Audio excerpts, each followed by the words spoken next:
가장 핫하고 궁금한 IT 업계 이슈들 쉽게 이야기 나눠보는 Let IT Go 시간. 세컨드 브레인 연구소 이인복 대표 어서 오세요. 네, 안녕하세요. 회사 출근하세요? 안 하고 있습니다. 재택근무하고 있습니다. 그래요? 네네. 요즘 재택근무하시는 분들 많더라고요. 정말 많아져가지고요. 이번 기회에 밀린 일들 처리하고 계시는 것 같고요. 그러면서 지내고 있습니다. 저도 좀 그랬으면 좋겠는데 이 방송은 그럴 수가 없어가지고 말이에요. 오늘 어떤 이야기 해볼까요? 네, 방금 이야기 드렸던 것처럼 코로나 때문에 집에 계시는 분들이 많아지고 있습니다. 그래서 물건을 사시는 것도 일을 하시는 것도 심지어는 예배를 보시더라도 밖에 나가는 게 아니라 집 안에서 하고 계시죠. 이런 것들을 좀 통합해서 설명할 수 있는 언택트 소비에 대한 이야기 가지고 왔습니다.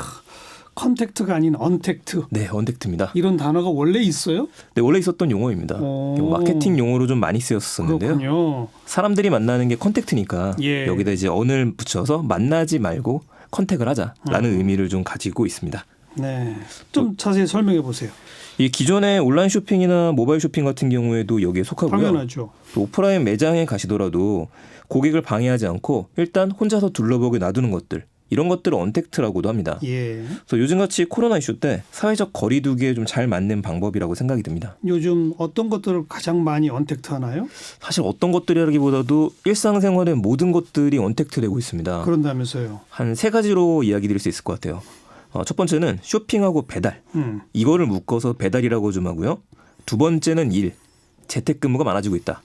마지막으로는 강의와 강연 분야들입니다. 이 강의와 학습들도 굉장히 많이 언택트되고 있습니다. 원래 배달 산업은 급증해 왔었잖아요, 실제로. 네, 그런데 최근에 더 늘었다. 예, 더 많이 늘어나고 있습니다. 이거를 또 집에서 배달을 시킨다고 해서 홈코노미라는 말도 생겼습니다. 배달이나 이커머스 업체들이 매출이 올랐는데 이 매출이 좀 씁쓸하다라는 이야기들이 나오고 있죠. 그래서 당장 매출이 얼마나 올랐다, 구체적인 숫자보다는 요기요라든지 배달민족 모두 평균 12% 이상 배달 주문량이 증가했습니다.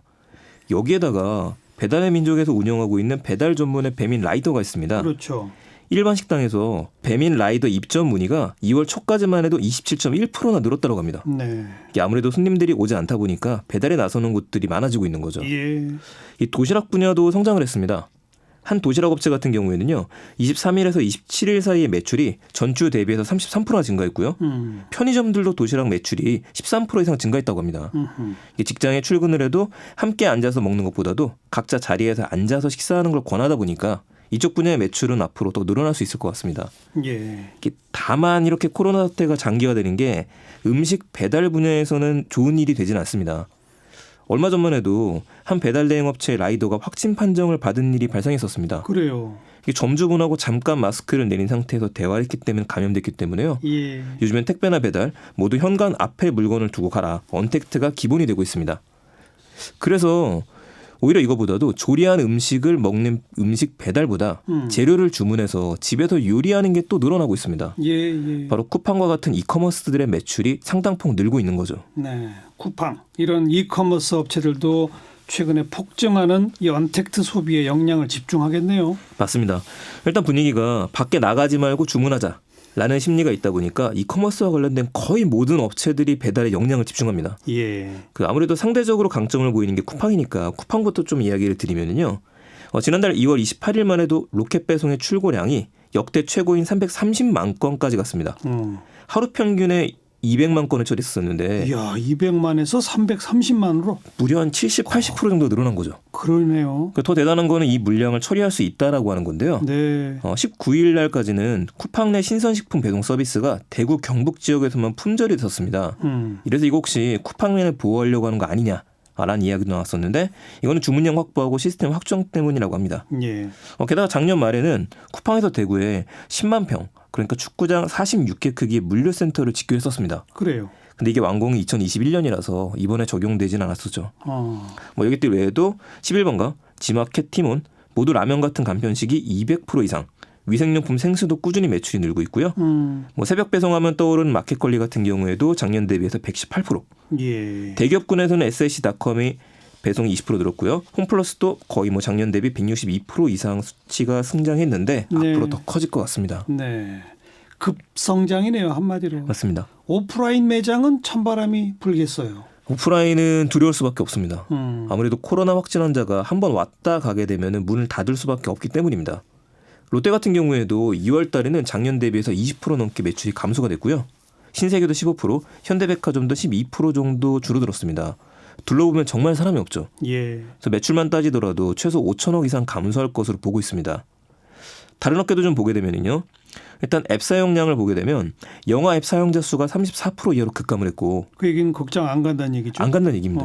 숙박앱도 2%, 항공사앱도 21%로 줄었습니다. KTX도 10에서 20% 줄었는데 사실 더 문제가 되는 거는 자영업자분들입니다. 맞아요. 키즈 카페 같은 경우에는 아예 문을 닫는 곳도 많습니다. 매출은 50% 미만, 90% 미만으로 줄어든 곳도 많다 보니까 네. 이렇게 되면 인건비가 또 문제가 됩니다. 결국에는 아르바이트나 고용했던 인원을 내보내고 사장님이 혼자 사시거나 가족들이 운영하는 방식으로 좀 악순환이 계속되게 됩니다. 여기 또 한 가지 눈여겨볼 게 최근에 이베이 코리아가 매물로 나왔습니다. 이베이 코리아가? 네, 이베이 코리아는 국내에서 옥션하고 지마켓을 운영하는 곳입니다. 이 두 곳을 다 매물로 내놔서 5조 정도를 내놔서 5조 원. 네, 이게 네. 배달의 민족 금액이랑 거의 비슷합니다. 어디서 살까요? 뭐 방금 전 이야기 들었었던 유통 공룡들이 눈독을 들이고 있다. 그렇게 좀 보고 있습니다. 네. 뭐 그렇지 않아도 온라인 쇼핑이 꾸준히 늘어왔는데 이번 이 사태를 계기로 그야말로 폭증세다 네. 이 말이네요. 네. 자, 그럼 두 번째가 재택근무 업무가 언택트되고 있다 이거죠. 네, 이게 출퇴근 대중교통 내에서의 전염도 문제가 되고 있고요. 직장에서 사무실이라는 밀집 지역에 있어야 되다 보니까 뭐 저 같은 경우도 요새 미팅 가거나 방송을 가서도 마스크를 쓰고 이야기하는 경우도 늘어나고 있습니다. 예. 근데 이걸 넘어서 집에서 근무해라. 재택근무가 늘어나고 있는 거죠. 세계적으로는 트위터가 전 세계 5천 명의 직원들한테 재택근무를 하라고 권했고요. 그래요. 국내에서도 KT, SKT, 네이버, 카카오, 하나은행 다양한 기업들이 재택근무를 시행했거나 연장하고 있습니다. 네. 생각해보면 집에서 사무실에 있는 것처럼 일을 하다 보니까 다양한 시스템이 좀 필요하게 됩니다. 뭐 급한 경우에는 만날 수가 없으니까 무료로 쓸 수 있는 카카오톡을 켜서 화상으로 대화를 나누는 일들도 있습니다. 근데 아무래도 회사 업무는 좀 전문적으로 해야 됩니다. 그래서 대표적으로는 만나지 않으니까 화상으로 대화를 나누는 것들 메신저가 필요하고요. 예. 파일을 열고 저장해야 되다 보니까 이게 클라우드 기반의 저장 장소가 필요합니다. 그렇죠. 게다가 집에서 회사 PC를 열어볼 수 있어야 되다 보니까 원격 제어 시스템 등 고려할 게 참 많습니다. 네. 이런 방식들을 스마트 워크라고 합니다.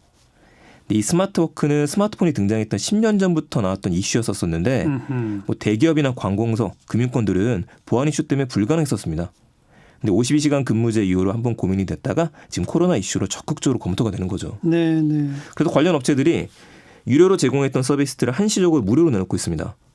뭐 대표적으로는 마이크로소프트에서 팀즈라는 협업 툴이 있는데 이거를 1년간 중소기업한테 무료로 배포를 하고요. 예. 중소기업 중에서는 잔디나 알서포트와 같은 회사들이 있는데 이 회사들도 4월 말까지 이런 서비스를 무료로 제공한다고 합니다. 그래서 솔루션을 고민했던 곳들이라고 한다면 이런 것들 한번 확인해 보실 필요가 있습니다. 네. 또 하나의 분야는 이제 강의 분야도 타격이 큽니다. 오프라인 특강화 교육들이 대부분 취소되거나 연기가 됐죠. 그렇죠. 그래서 이게 대학 수업도 문제가 좀 되다 보니까 이쪽 분야가 빠르게 온라인 교육하고 실시간 화상으로 대체가 되고 있습니다. 대학 강의도 뭐 저희 같은 경우 최초 4주는 의무적으로 온라인 수업을 하라고 지금 그러고 있는 상황이거든요. 네네. 네. 근데 과거에 사스, 메르스, 뭐 신종플루 이럴 때도 온라인 쇼핑은 있었잖아요. 그 당시에도 많이 급증했었나요? 네, 급증했었습니다. 이래서 이제 역사는 돌고 돈다는 이야기가 있는 것 같습니다. 메르스가 이제 5년 전이었었는데요. 이때도 타격이 상당했었는데 온라인 쇼핑은 성장세에 있었습니다. 예. 2015년도 6월달 기사를 좀 보게 되면은 백화점과 대형 마트의 판매액이 5월달 대비해서 28% 15% 급감했었다. 그런데 인터넷 쇼핑은 7.9% 증가했다는 기사가 있었고요. 뭐 지금하고 비슷한 양상. 거의 비슷합니다. 예. 헤드라인 몇 개만 보게 되면은 메르스 우려로 소비자들이 온라인 마트로, 메르스 공포에 온라인 식품 매출이 껑충. 메르스 사태 중장년층이 움직인다는 기사가 있었는데 굉장히 유사하죠. 예. 그 옆나라 중국만 보더라도 2003년에 사스 때로 거슬러 올라가 보게 되면 이때 알리바바가 성장했었습니다. 아, 그렇군요. 네, 그리고 오프라인의 강자였던 징둥이라는 곳이 있었는데 이 징둥이 온라인화를 이때 선언하면서 징둥닷컴으로 변했죠. 현재 1위에서 2위를 다툴 정도의 커머스 업체로 성공 신화를 만들었습니다. 네. 그래서 위기를 기회로 만드는 곳들이 또 등장할 것 같습니다. 앞으로는 얼마나 어떻게 발전할까요? 이 언택트 소비 트렌드가. 이게 더 많이 가속화될 수 없을 것 같습니다. 수밖에 없을 것 같습니다. 우선 이번 위기를 경험했던 업체하고 개인이 둘 다 변화될 겁니다.